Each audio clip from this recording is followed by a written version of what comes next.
How we doing, everyone? Dave McDonald here, your neighborhood realtor focused on your needs and your goals. Today, I want to talk about the myths of selling your home. Right? We hear a lot of different myths. I just want to address a few of them today, see if it resonates with you, and to see if we can actually hone down when is the right time to sell your home. So let's jump into this. Myth number one: home buying and selling is seasonal. Yes and no, right? Here's the deal. At the end of the day, it is always the right time to sell your home as long as it matches, again, your needs and your goals. Talk about this often, right? But there is a seasonality to it. And the seasonality is this: how many buyers are in the market for your specific home? Now we're getting into the winter months, so arguably there might not be as many buyers. But guess what? Those buyers are ready to buy. That way, they're going to find your home if it's what they're looking for, and they're going to pay the top dollar for that property. And who doesn't want to celebrate the holidays in a brand new home? It's a wonderful experience. Have the family over, have the friends over, show off the new home, or even better yet, start the new year with that new home. So maybe it is the right time to sell, right? And again, as the seasons change though, and I always hear it all the time, spring, summer, there's a lot more buyers. Yeah, guess what? There's also a lot more people selling their home. And that puts your home up against a lot more homes in the market. It increases the competitiveness. So maybe now is the right time, and let us take a look at that. Let's go on to myth number two. Myth number two is pricing my home. And again, my focus for all of my sellers is I want to get you top dollar for your home. But that always comes with a little bit of a weird hesitation, right?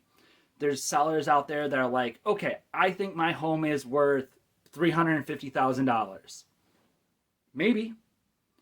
We need to look at that and let's do a market analysis. Does it stack up to the other homes in the area? But I want to throw two things out when it comes to this pricing that I think is left out of this conversation.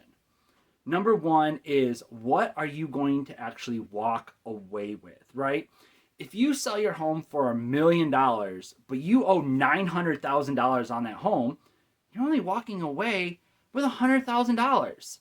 Now, maybe that's great, but is it the best you could have gotten for that home? So, a market analysis is key so we can price that home. But in pricing that home, again, it is based off of the net proceeds that you walk away with at that closing table, right? And that's where we want to get to. We want to get to that closing table. So, here's an example of some of the net proceeds, right? Let's just say we list the house for $350,000. Heck, maybe even $300,000.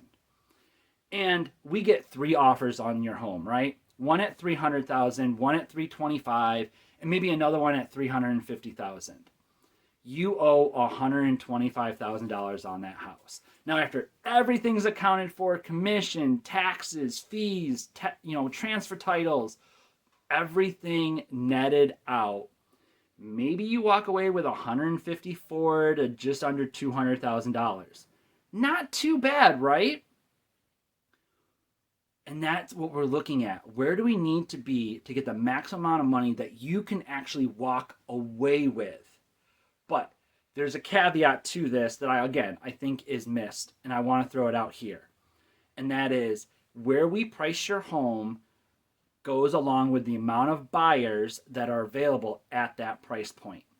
So let's just say this. If we priced your home at, say, $350,000, and maybe that's the upper end for your style home in the market, we might only have 50 buyers that fit that criteria.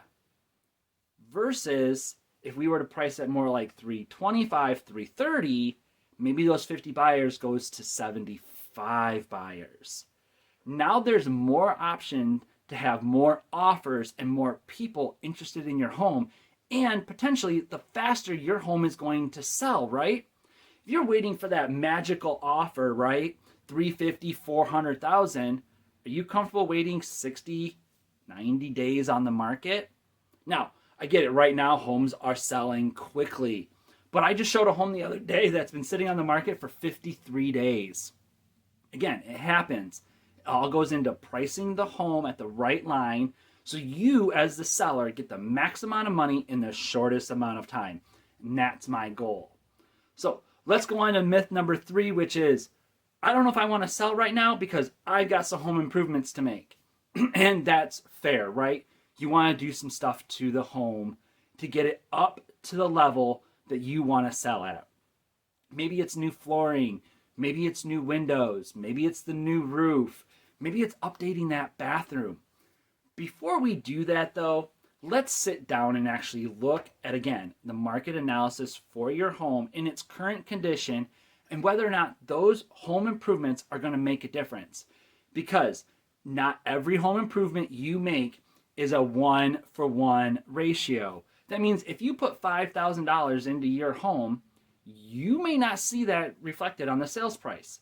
Maybe it's only additional $2,000. Was that extra $3,000 that you spent worth it? Maybe, maybe not.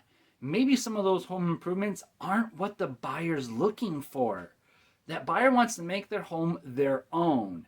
So maybe some of that stuff doesn't need to be done and you can still get top dollar for your home.